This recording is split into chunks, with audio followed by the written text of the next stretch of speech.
perubahan mental dan perilaku. Oke. Perilakunya berubah.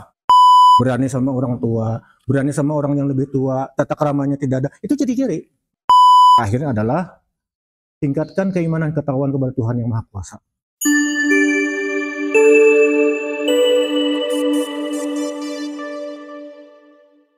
Bismillahirrahmanirrahim. Assalamualaikum warahmatullahi wabarakatuh. Kita kembali hadir dalam podcast Masjid Al-Mutakin. Alhamdulillah kita bisa berjumpa kembali dalam episode kelima ini melalui Obrol Salam. Baik, tidak berpanjang lebar, hari ini saya akan perkenalkan seorang profesional, tentunya seorang pengajar juga, dosen beliau, tentu seorang ahli ya di bidangnya ya dalam hal ini. Hari ini kita mengundang yang sudah tidak asing lagi kita di kalangan Masjid Al-Mutakin khususnya ya, tentunya di kalangan perkumpulan beliau. Hari ini kita mengundang Dr. Andas Yasin Rusman, Sarjana Ekonomi, Master Management. Assalamualaikum Pak. Waalaikumsalam. Sehat aja kan? Alhamdulillah. Pian hari ini dalam kondisi sadar, sehat? Alhamdulillah. Tidak terpengaruh dengan apa? Dengan tidak menggunakan Pak. Bersih. Baik Pak. Baik pemirsa, hari ini kita akan berbincang-bincang bagaimana tentang bahaya penyalahgunaan narkoba dan obat-obat terlarang. Ya. Nah ini perlu diketahui dulu Pak. Barangkali narkoba ini kan orang banyak menyingkat narkoba. Narkoba itu ternyata narkotik dan bahan terlarang ternyata. Baik, sedikit barangkali kami akan mengupas tentang latar belakang beliau. Barangkali beliau sendiri yang lebih tepat untuk bisa menyampaikan. Silakan Pak Haji Yasin. Terima kasih Pak Taufik. Ya, background saya sebetulnya ya di Balai Besar POM ya, Pengawas Obat dan Makanan. Itu mulai tahun 1985 Pak. Oh udah lama, 85 Pak ya? 85, berakhir tahun 2020. Oh. Dan kebetulan kita bidang tugasnya di pengawasan, jadi ada di bidangnya itu. Obat-obatan memang ya? Kita turun ke lapangan Pak. Langsung ya? Untuk penerimaan obat-obatan, kemudian kita pindah ke bagian penyuluhan. Oke. Nah pasca BPOM tadi Bapak? Sambil bekerja di Balai Besar POM, juga sambil mengajar Pak. Oh, jadi Bapak pengajar juga ya? Ya? Dosen Pak ya? Dosen, kebetulan ya, dosen Pak. Dosen ya? Ya. Bukan kebetulan Pak, memang dosen ya? Dosen. Betul-betul dosen ya? Iya ini betul-betul dosen ya, jangan salah beliau ini. Dan abal-abal. Betul ya, oke Pak, lanjut silakan Pak. Jadi mengajar di Universitas Muhammadiyah Banjarmasin. Iya.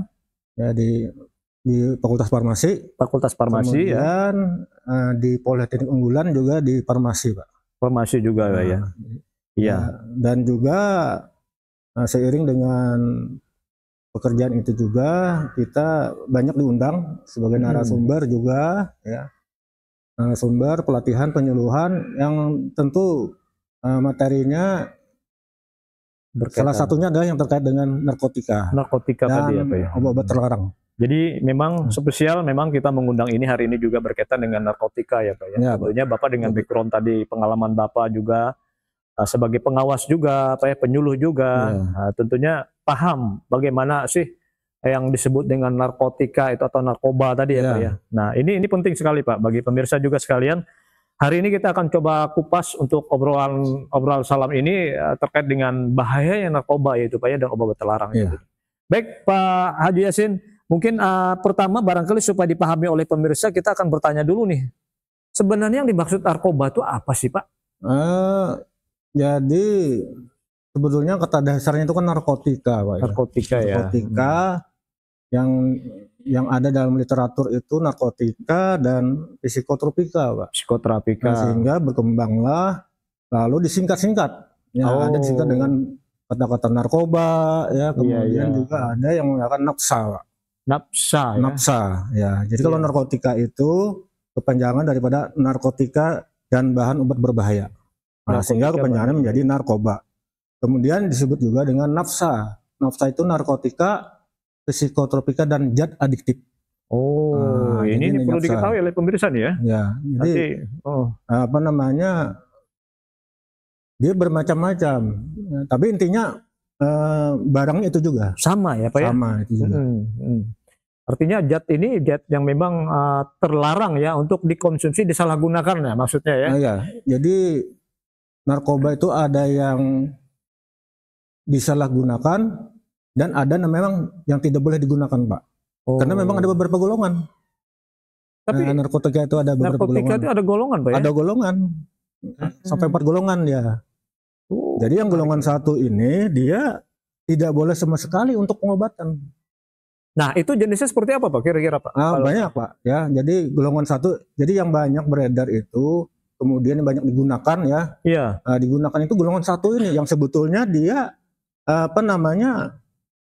tidak untuk pengobatan, kecuali untuk penelitian ilmu pengetahuan. Contohnya apa nih, Pak? Ini bisa diketahui oleh hal yang ramai. Contoh ganja. Ya, itu golongan 1 ganja, heroin. Ya, kemudian ada bahasa mereka juga disebut dengan putau ya. Kemudian ada disebut dengan kalau bahasa kimianya metilen deoksimetamfetamin ya, amfetamin. Kemudian ada metamfetamin. Nah, MDMA ini yang dikenal masyarakat dengan nama ekstasi, Pak. Oh, ekstasi. Dulu rame di tahun-tahun 90-an itu, Pak ya. Ekstasi ya. Jadi ekstasi ini dia masuk narkotika golongan 1 yang tidak boleh digunakan. Baik oleh umum masyarakat atau bagi pasien ya? Karena dia bukan obat. Bukan obat. Karena bukan obat, bukan untuk pengobatan. Berarti jenis narkotika. Ini salah satunya ya ekstasi yang banyak ya digunakan oleh ya para pengguna lah ya. Kemudian yang kedua sabu-sabu. Oh iya. Nah, sabu-sabu ini itu disebut dengan metamfetamin. Maaf, Pak, sabu-sabu bukannya makanan, Pak? Ya. Makanan Jepang, kalau salah, Pak?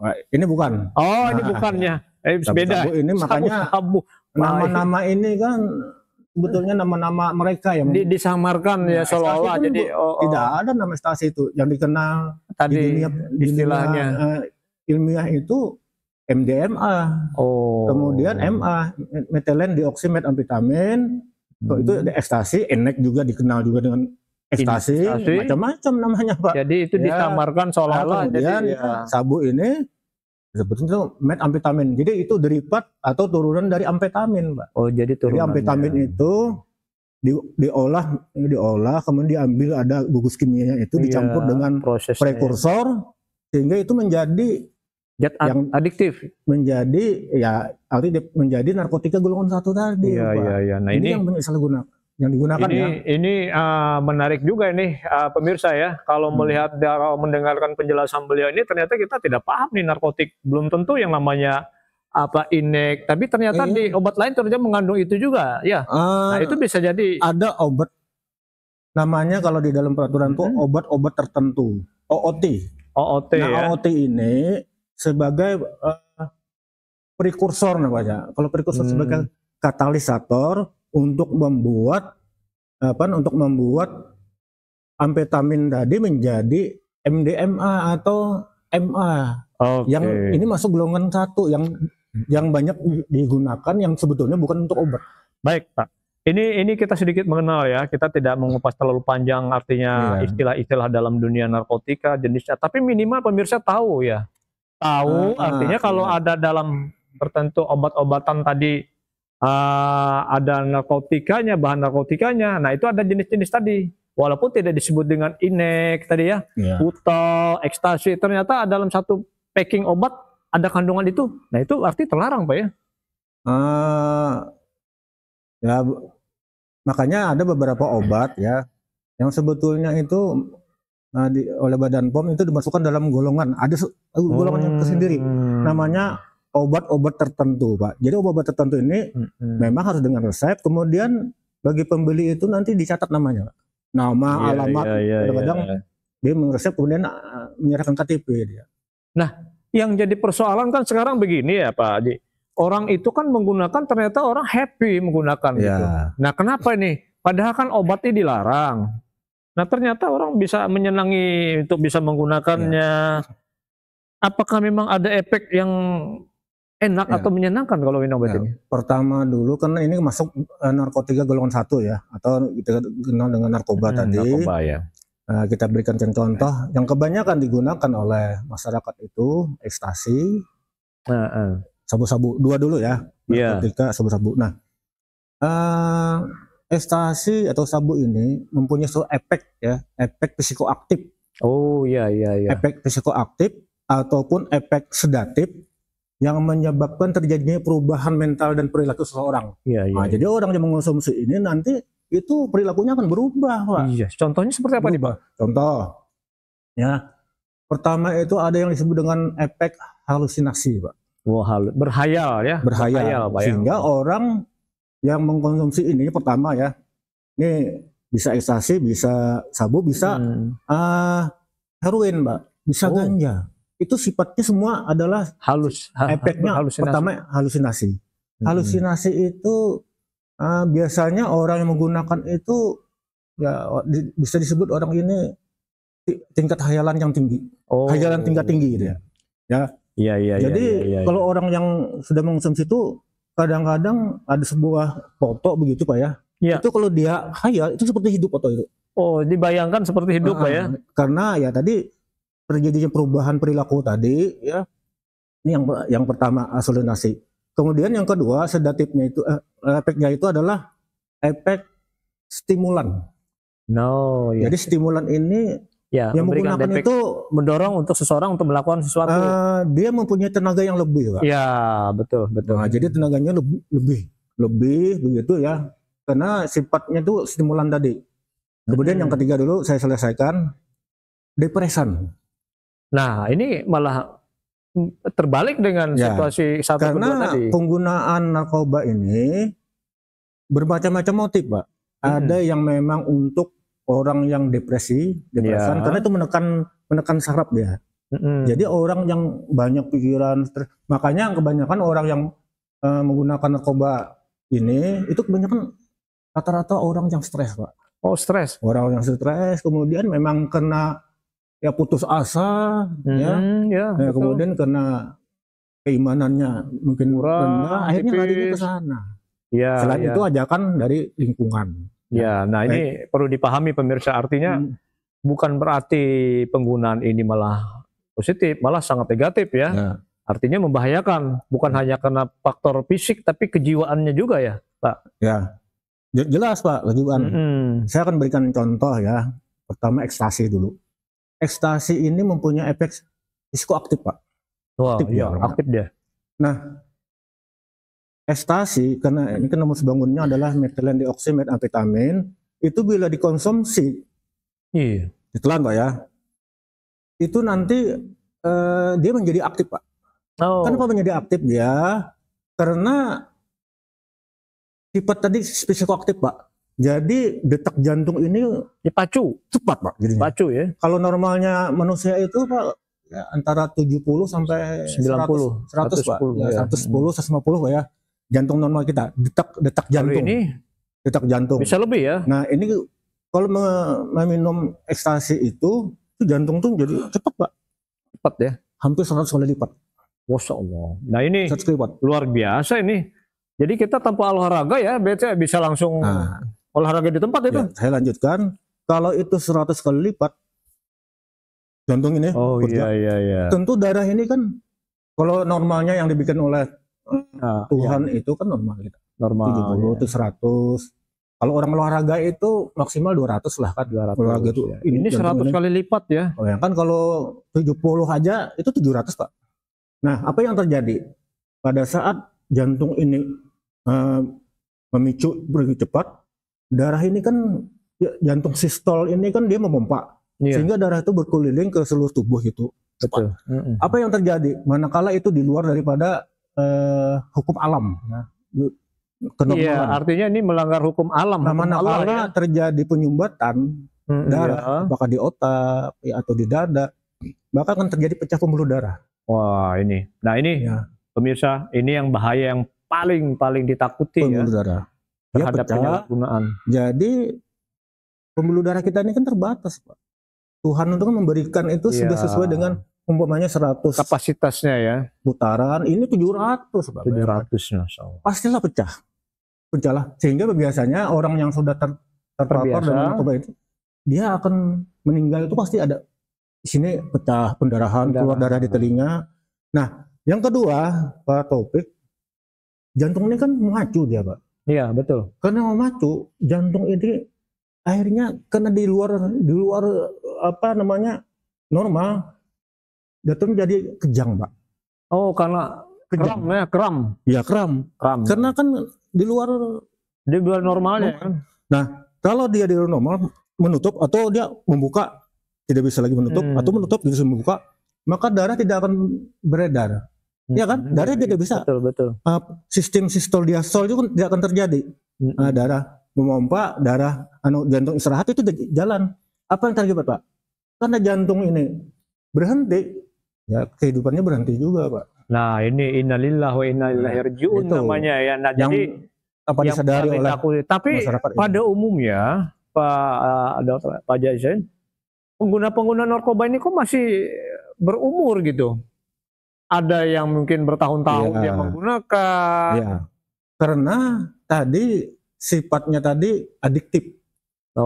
Adiktif ini, kenapa orang menggunakan itu? Tadi salah satunya itu adalah karena orang yang stres, orang yang banyak masalah. Tetapi ada juga penyebab penggunaan itu adalah karena ingin tahu, Pak, ingin coba-coba. Kemudian lingkungan. Lingkungan. Manakala dia berada pada lingkungan itu ikut. Ya. Kemudian biasanya ya mereka ini kan ingin penonjolan identitas, apalagi di kalangan remaja, anak-anak yang baru tumbuh. Gitu.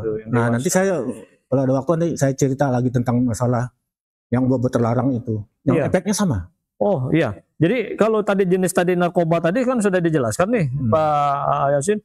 Nah, namun kalau ketika tadi ciri-ciri orang tadi kan sudah diketahui nih enggak? Ya. Ini kan Bapak di lingkungan masjid ini tahukah kira-kira orang yang ini, contoh nih misalkan ada Pak Haji Ihsan nih. Ya.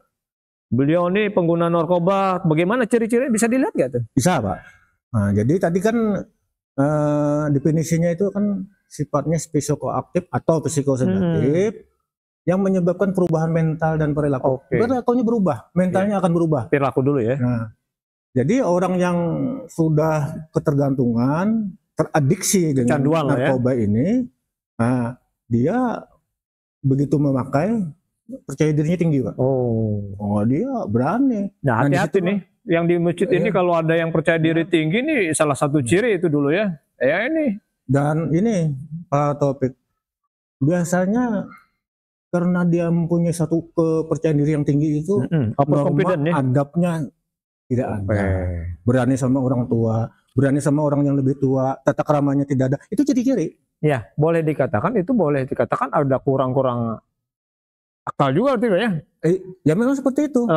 Jadi kalau mau melihat di masyarakat ya, itu ada orang yang berani, matanya sayu, merah, itu bicaranya itu ceplos-ceplos, seperti tidak punya adab. Itu jangan-jangan dia teradiksi dengan. Nah, ini kita mengetahui ciri-ciri lingkungan keluarga kita, barangkali anak kita ya, cucu kita, saudara ya. Apabila terjadi ciri-ciri seperti itu, kita sementara bisa kita dulu ya. Kemudian dia itu tidak ada takut dengan orang. Tidak ada tata krama dengan orang lebih dewasa. Makanya banyak sekarang terjadi kenakalan remaja karena berani dengan orang tua. Itu pengaruh daripada narkoba. Nah, jadi pemirsa, kalau kita bicara tentang narkoba ini rasanya ya tidak pernah habis-habisnya kita ya untuk bisa mengingatkan keluarga kita, lingkungan kita, anak kita. Nah, barangkali solusi-solusi yang pas itu seperti apa sih harusnya kita itu menjaga bagaimana supaya jangan disalahgunakan narkoba ini? Apakah ada peran misalkan dari pihak dari penguasa, pemerintah dan sebagainya itu? Jadi memang saya Pak Taufik memang kebetulan di waktu dinas itu tugas saya memberi penyuluhan. Jadi penyuluhan itu kepada masyarakat, kepada stakeholder untuk bisa menyampaikan lagi kepada yang lain ya tentang bahayanya narkoba itu.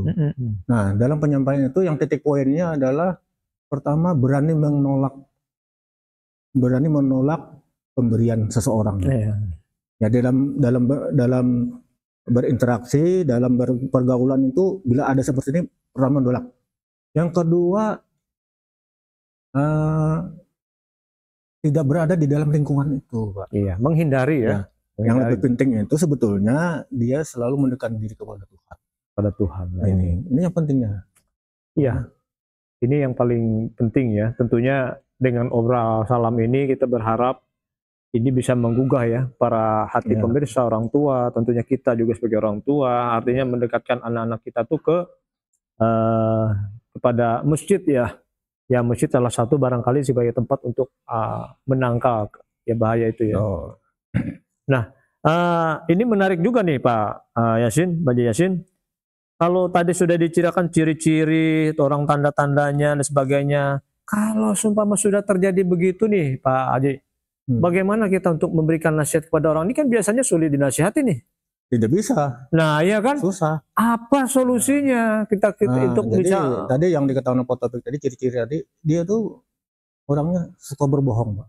Di dalam keluarga itu berbohong, kemudian dia penampilan itu tidak terurus Pak. Kadang-kadang orangnya tidak mandi Pak. Nah. Jadi tetapi begitu dia sakau ini dia begitu perlu zat itu tetapi dapat dia seperti sakau itu. Nah itu sih tadi dia begitu reaksi obat hilang dia muncul minder. Dia dimasuk orang tuh takut Pak. Yang tadi disebut tadi semacam yang terakhir tadi disebutkan apa ciri-cirinya akhirnya percaya diri. Percaya diri. Nah, dia kalau akhirnya sudah down gitu. Sudah habis reaksi itu muncul minder, ketakutan, melihat orang tuh takut dia. Yang sebelum mengkonsumsi dia berani takut. Kemudian ciri yang lain Pak, biasanya orang ini menyendiri, mengurung diri, dia tidak mau berinteraksi. Itu ciri-ciri tuh.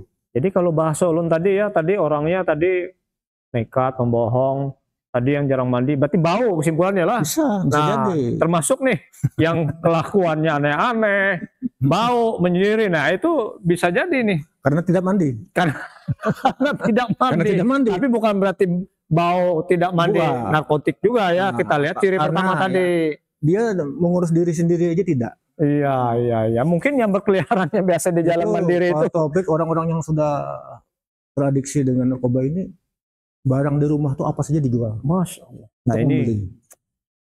Nah ini bahkan harga diri dijual ya. Bisa aja, bukan harta saja dijual nih.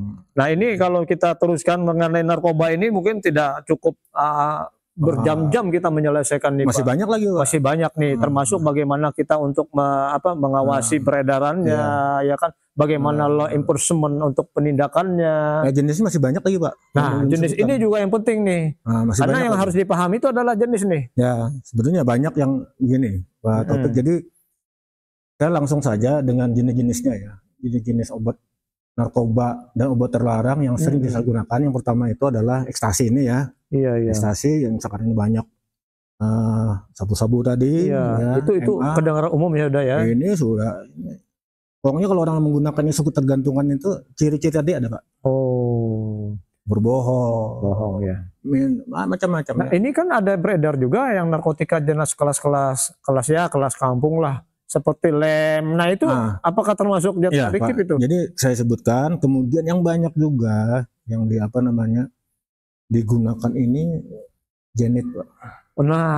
Genit. Kalau nggak salah pernah terjadi kasus ya. Iya, Genit ini sebetulnya mereka juga yang beri namanya Carnopen. Genit itu nama pabrik. Genit itu nama pabrik. Iya. Yang kandungannya Carnopen. Carnopen itu terlarang golongan berapa itu Pak? Carnopen ini di dalamnya mengandung karisoprodol. Nah sekarang karisoprodol ini masuk golongan narkotika golongan 1. Wah ini berbahaya sekali. Sekarang masih beredar nih Pak? Masih beredar. Nah ini bahaya nih kita untuk mengawasi anak-anak kita tahu-tahu beli di warungan bebas itu Pak berarti Pak? Reseptor ya? Dulu kan resmi itu, Carnopen itu ada izin edarnya. Iya. Nah, karena banyak disalahgunakan, akhirnya dicabut izin edar itu. Cabut izinnya. Nah, kemudian oleh pemerintah yang kandungan ada Carnopennya, karisoprodol tadi itu sudah ada ketentuan dari Kemenkes masuk dalam narkotika golongan 1. Artinya sudah ada regulasi. Jadi dia obat gelap dah. Obat gelap sudah. Kalau ada beredar berarti itu masuk gelap. Ilegal. Berarti maksudnya orangnya jual di tempat-tempat gelap ya? Jadi itu legal. Legal ya maksudnya itu. Nah ini sudah pokoknya yang Genit itu narkotika golongan 1. Golongan 1. Ya. Jadi yang paling bahaya ini adalah narkotika golongan 1. Yang banyak digunakan di masyarakat gunakannya. Yang banyak sekarang ya. Berarti Genit. Ada indikasi juga barangkali tempat-tempat penjual obat bisa dijadikan untuk tempat itu. Ya, jadi modusnya ini macam-macam ya. Macam-macam. Ya, jadi tetap yang namanya kontrol, pengawasan ya, itu tetap berjalan. Kalau mau jalan-jalan di pasar tuh melihat itu. Oh ya, oke pemirsa, kita tidak bermaksud untuk bagaimana mengindikasikan hal itu ya, tapi ini hanya bagian dari warning atau mengingatkan kita, artinya tetap berhati-hati gitu ya. Ya intinya tadi komunikasi yang bagus dengan anak, keluarga, kemudian tadi apa namanya dekat dengan keimanan ketakwaan itu menjadi benteng. Benteng. Memberikan satu kesadaran untuk masyarakat. Ya. Untuk itulah kita sering-sering mengajak anak keturunan kita untuk cinta kepada masjid, ya tentunya dengan adab dan perilaku yang baik ya di hadapan di dalam masjid itu tentunya. Nah ini kembali lagi Pak Yasin dengan latar belakang pian dalam seperti ini tentu banyak manfaatnya nih bagi umat. Iya. Kita berharap ini juga menjadi media dakwah ya. Dakwah itu kan berarti sesuatu yang memang bisa bermanfaat nih untuk kepentingan umat ya. Yalah, kalau kita bermanfaat bagi umat tentunya kita akan mendapatkan keberkahan juga. Betul. Khairun nas anfa'uhum linnas. Masya Allah. Seperti itu kira-kira Ustaz. Itu lu mencatat juga. Ustaz juga nih. Ustaz semua kita Ustaz.